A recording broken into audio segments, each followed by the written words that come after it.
You wake up at 4:50 in the morning, not because an alarm goes off, but because your brain has already started running the numbers. The laundromat listing is still open on your phone, sitting there from last night, glowing in the dark like it's waiting for you to say yes. $34,000. That's what the man wants for it. That's almost everything you have. You're 24 years old. You drive a forklift at a distribution center off Route 9, $7 over minimum wage, and you've told exactly no one that you've been quietly saving since you were 19. Not your mother, not your brother, not the guy on the next forklift who thinks you're broke because you bring the same turkey sandwich every single day. The laundromat is failing. 6 machines broken, one owner who stopped caring 3 years ago. A lease that's cheap because nobody else wants it. You've done the math 4 times. At full capacity, after repairs, it clears something close to $1,100 a month. That's not life-changing. Not yet. But it's the first domino, and you already know it. You sign the papers on a Tuesday during your lunch break, using a business name nobody in your life has ever heard. Marlowe Route Holdings, LLC. A name with nothing in it that says you. Not your last name. Not your neighborhood. Nothing that could ever be traced back at a dinner table. Your mother asks why you look tired that week. You say work's been long. That's not a lie. It's just not the whole truth. And you're starting to understand there's a difference between the two, and that the difference is going to become your whole life. The bank teller who processes the down payment doesn't ask a single question about where $28,000 in cash reserves came from for a 24-year-old forklift operator. She just smiles, slides the paperwork across, and calls you sir for the first time in your life. It's such a small thing. It sticks with you anyway, the way a title can shift before anyone even knows what you've done to earn it. You keep the account statements in a manila folder at the bottom of a drawer, underneath old tax returns nobody would ever bother searching through. Your apartment still has the same secondhand couch. Your refrigerator still has the same 3 condiments. Nothing about your life on the outside changes even 1 degree, and that gap between what people can see and what's actually true becomes the architecture everything else gets built on top of. The first 3 months are ugly. 2 machines break again. A regular customer complains about the change machine eating quarters. You fix it yourself at 11 at night, alone, in a laundromat that smells like bleach and old pennies, still wearing your work boots from the shift you finished 4 hours earlier. Nobody sees this part. Nobody ever will. By month 7, the laundromat is clearing $1,240 a month, almost exactly what you projected. You don't buy anything with it. You don't tell anyone it exists. You let it sit in a business account under a name that means nothing to anyone who knows you, and you go back to the forklift the next morning like nothing happened at all. That's the first rule you learn, long before anyone teaches it to you.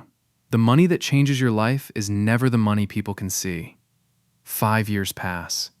You're 29 now, still at the same job, still driving the same Civic with the cracked windshield you never bothered to fix, because a fixed windshield invites questions you don't want to answer. Your brother makes a joke about it at Thanksgiving. Something about how you must really love that car. And you laugh along, because the alternative is explaining where $200,000 in combined business equity actually went. That year, you buy a vending machine route. 40 machines scattered across warehouses and offices in a 60-mile radius, bought from a retiring owner for $58,000. You don't think about it as a big decision anymore. You think about it as the next domino, the same way the laundromat was the first. Here's the detail that sits with you longer than it should. One of those machines ends up in the break room at your own distribution center. Your coworkers buy chips and soda from a machine that quietly belongs to you, stocked by a route driver you hired, and none of them will ever know it. You watch a man named Derek complain about the price of a bag of pretzels going up by a quarter, not realizing he's complaining directly to the person who raised it. You don't correct him. You never correct anyone. Silence has become less of a choice and more of a skill, something you've gotten disturbingly good at. The 40 machines together bring in around $3,100 a month before restocking and route costs, which nets out closer to $1,900 after everything is paid. That's not counted from a spreadsheet in some office downtown. That's counted from a laptop balanced on your knee at your kitchen table at midnight after a 10-hour shift, wearing the same steel toe boots you wore that morning. A coworker named Marcus, 31, the one who runs the loading dock schedule, mentions one day that he's thinking about starting something on the side. Maybe a food truck, maybe reselling sneakers. He isn't sure yet. He asks if you have any advice, since you seem like a smart guy who's got it together. You tell him to start small and be patient. You don't tell him you already own the machine he bought his lunch from an hour earlier. It would be so easy to say it. You don't. That's the whole skill, right there, in one small refusal. Now here's where it gets interesting. Can you guess what happens next? The two businesses start talking to each other. Vending machine cash flow covers a slow month at the laundromat. Laundromat equity backs a small loan for the next route expansion. Two quiet businesses, two boring names, one person holding both, and nobody in your life has connected a single dot. Your mother still thinks you're struggling. She slips you $40 at Christmas some years, fold it into a card, and you take it every time, because refusing it would mean explaining why you don't need it. And that conversation is one you're not ready to have. Not at 29, and honestly, not for a long time after that. Somewhere around year 8 of building quietly, the two businesses together are clearing just under $4,000 a month in combined profit. Most people stop here. The ones who don't are the ones who actually change things. That same year, you expand the vending route by another 18 machines, bought from a competitor who's retiring early after a health scare for $31,000. A price you know is low the moment you see it, because he's more interested in being done than in negotiating. You don't lowball him. You pay what he asks. Something about taking advantage of a tired man's exit never sat right with you, even in a life built almost entirely on other people not knowing things. Your mother mentions, around then, that she's proud you've finally settled into something stable at the distribution center, that she was worried for a while you'd never find your footing. You let the sentence sit there without correcting it. In some strange way, it's the closest thing to praise you've gotten from her in years, and you're not willing to trade it for the truth just yet. You're 34 now, and the routine has calcified into something almost peaceful. You still work the forklift job, though you've stopped needing the paycheck for almost anything except keeping your name off of things that matter. You buy a small car wash that year, $210,000, financed mostly through business cash flow and a modest loan under Blue Fern Holdings, a name that sounds like a landscaping company and means absolutely nothing. The car wash is the first business that requires you to actually be present sometimes, and that creates a new problem. People start asking why you're always helping a friend out on weekends. You let them believe it. A friend's business. That's easier than the truth, and by now the truth would take longer to explain than most people would sit still for anyway. There's a specific Saturday night you remember more than the others. A pressure washer motor blows out at 10:40, and you're the only one who can fix it before Sunday's rush. Your family is having a small gathering 2 towns over.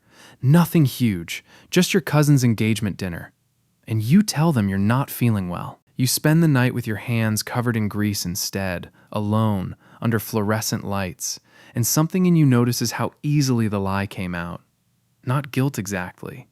Just a quiet recognition of what this life is going to keep costing you. The car wash alone clears about $3,100 a month once the loan payment is accounted for, and combined with the laundromat and the vending route, your total monthly cash flow across 3 businesses crosses $6,000 for the first time. Your paycheck from the distribution center, after taxes, is around $2,600. You keep both. Nobody ever asks why you never seem to need a raise. Your father, before he passed a few years earlier, used to tell you that a man should own something nobody can take from him. He said it about a toolbox, not a business empire, but you think about that sentence more than almost anything else he ever told you. You wonder sometimes if he'd recognize what you built, or if the scale of it would have scared him the way it occasionally scares you at 2 a.m, alone, doing the books. Compare that to someone who did it differently. Same income bracket as you at 34, same background, same starting point. Except he told everyone. Told his family about the first business, then the second. Within 2 years, he had 4 different relatives asking for loans, a cousin wanting in on the vending route, a father who suddenly had opinions about every decision. You watched it happen to someone else and made your choice permanently. His name was Anthony, A guy 2 years ahead of you at the same distribution center, and by 36, he'd sold the vending route he built just to get his family to stop asking for pieces of it. You never told him what you were building instead. You just watched, quietly, and adjusted your own plan to make sure it never happened to you. By 37, you add a storage facility. 62 units on the edge of town, $640,000, financed almost entirely by the equity sitting quietly in the two older businesses. 3 companies now, 3 separate names, 3 separate bank relationships. And still, at every family dinner, you are simply the guy who works at the distribution center and drives an old Civic. Occupancy at the storage facility climbs to 91% within 14 months, which puts it somewhere around $4,900 a month in net income once you account for the property manager you finally hire. The first employee in your life who has ever called you boss, and even he doesn't know your last name, is the same one on your driver's license and nowhere else in the paperwork. His name is Nathan, 26, hired straight out of a property management certificate program, and he handles every unit dispute, every late payment, every lockout call, without ever once needing you to show up in person. You pay him well, better than the market rate, mostly because a good manager is the cheapest insurance a silent owner can buy against ever having to explain himself to a stranger. There's a loan officer, a woman named Patricia, who handles the refinance on the storage facility that year. She tells you, almost offhand, that she wishes more of her clients were as conservative with debt as you are. She has no idea she's looking at someone with 3 separate business entities and combined monthly cash flow that would put him in a different tax bracket than almost anyone else who's ever sat in that chair across from her. The next one on this list is the one nobody talks about, and it's the most powerful, the 5th business. At 41, you fold everything under a single holding structure, quietly, with a lawyer who's paid specifically to never mention your name to anyone who asks. You acquire a small regional trucking outfit that year, 4 trucks and 2 long-standing contracts for just under $900,000. On paper, across all 5 entities, the holding company is worth somewhere close to $22 million in combined assets and enterprise value. In your actual bank account, the number is smaller, quieter, and entirely invisible to anyone who has ever called you broke. The lawyer, a careful man in his 60s named Harold, sets up the structure so that each entity technically reports to a management company, and the management company reports only to you. He tells you, in his dry way, that most of his clients build this kind of structure to protect assets from lawsuits. You let him believe that's your reason too. The real reason is smaller and stranger than that. You simply never wanted anyone to be able to add the pieces together and arrive at a number that would change how they looked at you. Now here's where it gets interesting. Can you guess what the total debt load looks like across all 5 companies at this point? Just under $3,100,000, spread across 4 different lenders who have never spoken to each other, each one seeing only a fraction of the picture, each one perfectly comfortable with the numbers they've been shown. No single bank has ever seen the whole empire at once. That was never an accident. This is the part nobody prepares you for, not the money, the distance it creates. Across the 5 entities, gross revenue that year touches just under $4 million, though almost none of it ever passes through your personal name in a way anyone outside a small circle of accountants would ever see. Your actual take-home, after reinvestment and debt service, is closer to $14,000 a month. Enough that you could, if you wanted, walk away from the forklift job entirely. You don't. Some habits stop being financial decisions and start being something closer to identity. You think, some nights, about what it would take to just tell someone. 1 dinner. 1 sentence. I own 5 companies. You've rehearsed it in your head more times than you'd ever admit, and every single time you picture the aftermath. The loans people would ask for, the version of you they'd suddenly expect, the way every future conversation would have that fact sitting in the middle of the table. And every single time, you decide against it. The closest you ever come is a single unfinished sentence to your brother one night after too much whiskey at a bar neither of you can really afford. I've got some money put away, you start, and he laughs, assumes you mean a few thousand in savings, tells you that's good, that you should be proud of that. You let the sentence end right there, exactly where he assumes it does, and you never bring it up again. Your mother passes away when you're 44. At the funeral, your cousins tell stories about the forklift job like it's the whole of who you are, and you let them, because correcting the record at your own mother's funeral feels obscene. Your brother, standing near the casket, mutters something about how you should really think about getting a real job one of these years. You don't answer. You've stopped needing anyone to know, and somewhere along the way, that stopped feeling like a strength and started feeling like a wall you built one quiet decision at a time. You pay for the funeral yourself, quietly, through an account with a name on it that means nothing to the funeral home director, and you let your brother believe the two of you split the cost evenly, because arguing about it would have meant explaining a math he was never invited to see. He thanks you at the end of the night, unaware he's thanking you for roughly 4 times what he thinks he's thanking you for. There's a specific kind of loneliness that comes from being the only person who knows the size of your own life. And nobody warns you about it when you're 24 signing papers on your lunch break. You get good at carrying it. You don't get used to it. Most people stop building the moment the money stops needing to be proven to anyone. The ones who keep going are the ones who realize somewhere along the way that they were never building it for the proving in the first place. By 47, you employ 31 people across 5 companies, none of whom have ever met the actual owner, because the actual owner is a name on a filing cabinet in a lawyer's office 2 states away. You still drive a car that's 12 years old. You still bring a sandwich to the one property you visit in person. Old habits don't die when the money arrives. They just get quieter. Same as everything else about you. The trucking company alone employs 18 people, 4 drivers, 2 dispatchers, a mechanic, an office manager named Sharon, who runs the day-to-day without ever once needing to call the owner directly, because the owner has structured it so that she never has to. You visit the yard maybe 6 times a year, introduced each time as someone from the ownership group, a phrase vague enough that nobody's ever pressed further.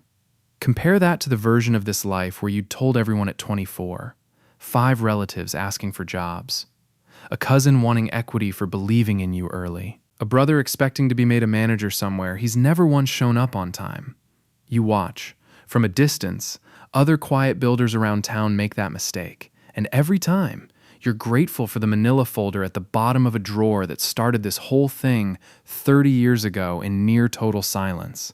At 52, you drive past the original laundromat. It's been renovated by someone else now. New sign, new owner, no trace of the machine you fixed alone at 11 at night almost 3 decades ago. You sit in the parking lot for a few minutes, engine running, and you don't feel triumphant. You feel something closer to recognition. The quiet, unglamorous kind of pride that never needed an audience to be real. Your brother calls that same week, asking if you can lend him $4,000 for a transmission repair. You say yes. You always say yes, in amounts small enough that they never raise a question about where the money actually comes from. He thanks you, tells you he doesn't know what he'd do without you, and has no idea that the phrase is truer than he means it to be. You think, sometimes, about the version of yourself that signed those laundromat papers on a lunch break at 24, sandwich still in the bag on the passenger seat, no idea yet what any of it would turn into. You wonder if he'd be relieved to know how it ends, or quietly disappointed that so much of it had to happen alone. You've never fully decided which one is true. Maybe it's both, sitting there at the same time, the way most true things about a life like this one tend to. Nobody at that funeral ever knew what you built. Nobody at that Thanksgiving table ever will. And somewhere in you, that's still the point. The empire was never for them to see. It was only ever for you to know it was there. Parked quietly under names that were never yours to claim out loud, worth more than anyone who ever called you broke will ever find out, and entirely, permanently yours.